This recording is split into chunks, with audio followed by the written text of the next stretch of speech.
Okay, Frog Hotel fans, we are going to build Reptile Resort or Lizard Lodge. I haven't quite decided on the name, but we're basically going to take a little area in the garden and we're going to create a little habitat space that is good for lizards and has some native plants and some fun stuff in there, and I'm going to take you along with me. The skies are looking pretty good, but we're actually supposed to get some heavy rains from a tropical depression off on the coast, so we got to hurry to get this project underway. So this is what we're using as our base system for Lizard Lodge. You guys that have followed me a while know that I do like the blue pools. You can get them on sale at the end of the season. So we're going to dig this out and put this down a bit because I want it down more in the ground so obviously the lizards can get in. And then we're going to cut out parts of it so that we have access to soil so it drains and doesn't become a drowning pool. And we're going to add containers like so. And in the containers will be dirt. And they can't escape. And then inside of this, we're going to have all of the other accessories and the design. All right, we've got the hole dug out, and the pool just essentially fits right in there. So now to cut holes in it. So along with one hole in the middle, I'm going to put holes immediately under each of the plant pots placement so that if they need to have their roots grow down into the ground a bit, they can do that. Some holes in the pool now.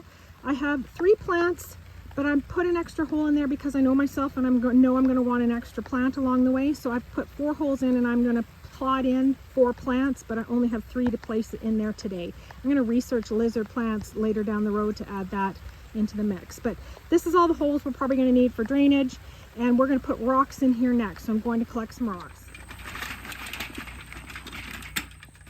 All right, so I've added the rocks to the bottom. So the plant containers are aligned with the top of the pool. The pool itself, this is the lizard pool, it's in there and it's aligned as well. So now I can fill in all the way around it with rocks.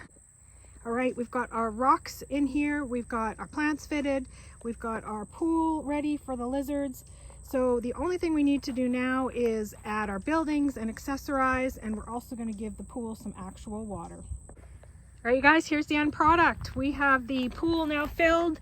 We got our plants all positioned. We built our actual resort out of bricks, and the resort is made in a way so that the lizards can go inside but also escape out the same, like the back way. So they've got good escape routes in and out. The bricks should be something they might like to lay on to get heat. And we have a garage made out of the old concrete, which is probably more likely to be used by toads and lizards, but we'll see. And I found an old piece of, just kind of a really dried out piece of wood that I thought made a cool tree. And this is an old pot that was broken, terracotta pot. I put it upside down. There's a little hole in the bottom, most likely to be used by toads. And then we made good use of the old log in the back as well. So this is it. This is the Lizard Lodge or Reptile Resort, whatever you want to call it. And either way, if nobody comes in, I think it looks kind of cool. Awesome, you guys. Well, be friendly, be kind.